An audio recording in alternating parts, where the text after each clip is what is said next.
자, 이번 시간은 백핸드 스프링에 관해서 배워보도록 하겠습니다. 백핸드 스프링 우선 보겠습니다. 뒤로 돌아주세요.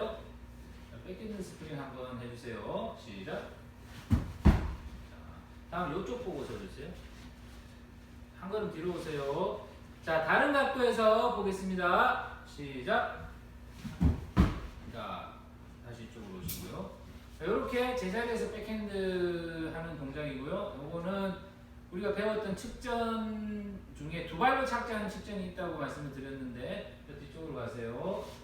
그거랑 섞으면 이제 측전 백핸드라는 라운드 오프 백핸드 스프링이라는 기술. 자, 시작. 자, 이쪽으로 이런 식으로 응용이 가능한 기술이 되겠습니다. 우리가 이때까지 앞으로 몸을 날리는 체조 동작을 했었고, 이번엔 처음으로 뒤로 몸을 날리는 기술을 하게 됩니다. 앞으로 하는 기술들은 겁이 덜 나요. 이렇게 내가 보면서 들어가니까 겁이 덜 나는데, 이렇게 처음에 뒤로 이렇게 가서 어떻게 손을 짚지라는 생각 때문에 접근하기가 좀 어려운 부분이 있습니다. 해서 백핸드 스프링은 반드시 이제 혼자서 연습해서는 안 되고 숙달된 보조자, 선생님이겠죠. 이제 그 보조자가 반드시 필요한 면이 있습니다. 지금은 이런 바닥에 있는 도구들, 저런 도구들 같이 이런 기계체조 도구들이 많이 발달이 되어서 안전하게 연습할 수가 있고, 이런 장비가 갖춰져 있으면, 그게 아니라 이제 옛날에 뭐 그냥 잔디밭에서 돌고 하던 사람들은 다들 얼굴도 한 번씩 갈려보고 목도 한 번씩 꺾여보고 이렇게 하면서 터득하던 시기가 있었는데, 지금은 그렇지는 않고요. 좀 안전하게 배울 수가 있겠습니다. 우선은 허리의 유연성이 대단히 중요합니다. 이쪽을 보고 누워주세요. 그냥 누워주세요. 자, 브릿지 한번 가보겠습니다. 전에도 봤던 것 같은데 허리 더 꺾어주세요. 팔꿈치 피고 무릎 피고 허리를 꺾어주는 이런 브릿지의 형태로 유연성 운동을 해주는 것이 대단히 중요하고요. 자, 내려오세요. 일어서고 선 상태에서 브릿지 갈 수 있나요? 자, 한번 다시 이쪽 보고 서주세요. 지금 했던 것을 땅에서 이렇게 하는 걸로 연습을 많이 했고, 그 다음에 이제 뒤집어서 이렇게 그냥 내려가는 연습. 요건 이제 대단히 힘든데, 이제 요렇게 접근하면은 처음에 이제 내가 뒤집다가 갑자기 우선 동작을 보겠습니다. 한번 뒤집어 주세요. 자, 오케이, 올라오세요. 뭐 넘어가셔도 되고. 자, 다시 이쪽으로 와주시고. 자, 지금처럼 선창 상태로 브릿지를 내려갔잖아요. 내가 누워서 브릿지를 안만 잘한다 하더라도 요거 처음에 하려고 그러면 되게 겁납니다. 왜냐하면 내 손가락이 막 땅에 찍어서 부러질 것 같기도 하고, 머리 박을 것 같기도 하고.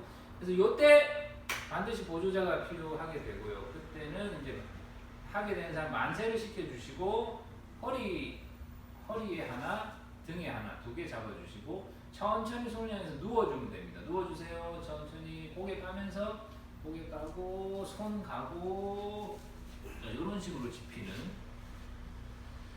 자, 넘어가세요.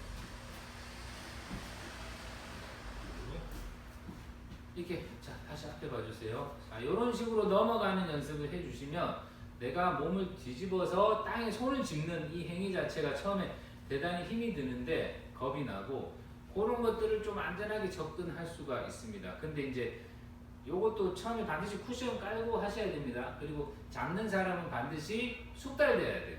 이게 친구끼리 막 하면은 하고 잡다가 그냥 쿵, 특히 딱딱한 바닥에 쿵 받고 하면 부상의 위험이 있습니다. 이런 거 반드시 조심해 주셔야 되고, 숙달된 사람과 안전한 장비 위에서 연습을 해 주셔야 합니다. 그리고 이렇게 기초적인 허리 훈련을 해 주시고, 자, 그 다음에는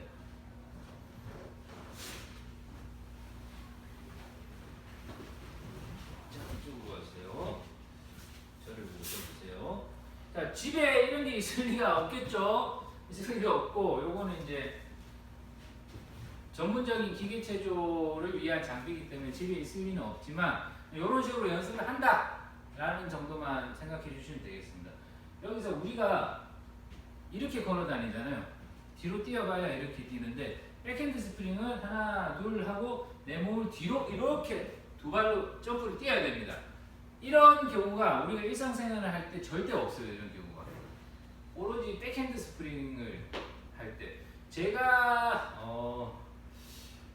30살 넘어서 백핸드 스프링 연습을 좀 제대로 했던 넘어서인가 아마 그쯤에 했던 것 같은데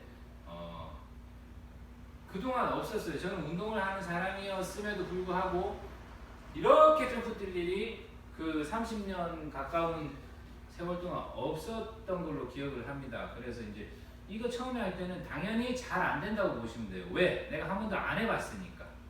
그래서 뒤로 점프 뛰는 것을 이런 푹신한 데서 해주는 겁니다. 연습을 안전하게 하려고. 차려 상태에서 손 앞으로 나란히가 하나입니다. 하나.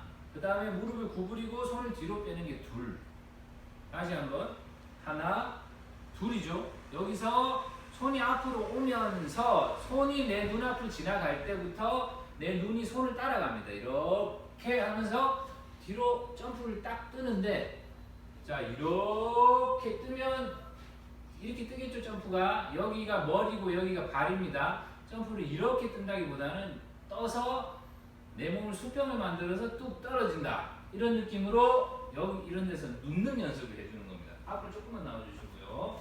자, 발 살짝 해주시고 하나, 둘, 셋 해서 눕는 연습만 하겠습니다. 시작. 가볍게 해주세요. 하나, 둘, 셋. 보세요. 자, 이번에는 자, 여기를 보고 누워주세요. 누우세요 그냥. 자, 만세 해주세요. 방금 보셨다시피 팔꿈치 펴주시고요. 하나, 둘, 셋 해서 여기 눕는데 이때 배에 힘을 줘야 돼요. 배에 힘을 안 주면 어떻게 되냐면 이렇게 보조자가 있을 때 다리만 올라오게 됩니다. 근데 배에 힘을 딱 주고 있으면 엉덩이까지 올라옵니다. 보세요. 시작. 잘 안 되네. 엉덩이 들어주세요. 이렇게. 보셨죠? 다시 한번. 자, 힘 빼고 다리만 올라옵니다. 코어에, 배에, 복근에 엉덩이 힘이 안 들어가 있으면 이런 동작이 되고 자, 배에 힘 주세요. 이렇게 들면은 이렇게 다시 한번 몸통이 올라오는 이런 동작이 되거든요. 자, 올라오세요. 이게 왜 중요하냐면은 우리가 무용을 쓸 때도 몸에 힘을 주는 것처럼 공중에서 딱 쪼아서 인체를 조정해 주는 겁니다. 그래야 아까 말씀드린 것처럼 이렇게 떠서 내 몸이 이렇게 가서 가는데 이게 딱딱하게 하나의 덩어리가 돼서 퉁 떨어질 수가 있어요. 그게 아니면 여기서 막 몸이 막 흐느적 하면은 힘이 없어서 손을 짚었을 때 막 이렇게 꼬이면서 뭐 머리가 박기도 하고 해서 여기 힘을 주고 점프 뛰는 연습을 하는 것이 중요합니다. 그래서 아까 그 첫 번째 유연성 했었죠. 유연성 했었고 그 다음 뒤로 점프 뛰는 연습 했었고 요게 되면 그때부터 돌 수가 있어요. 어떻게?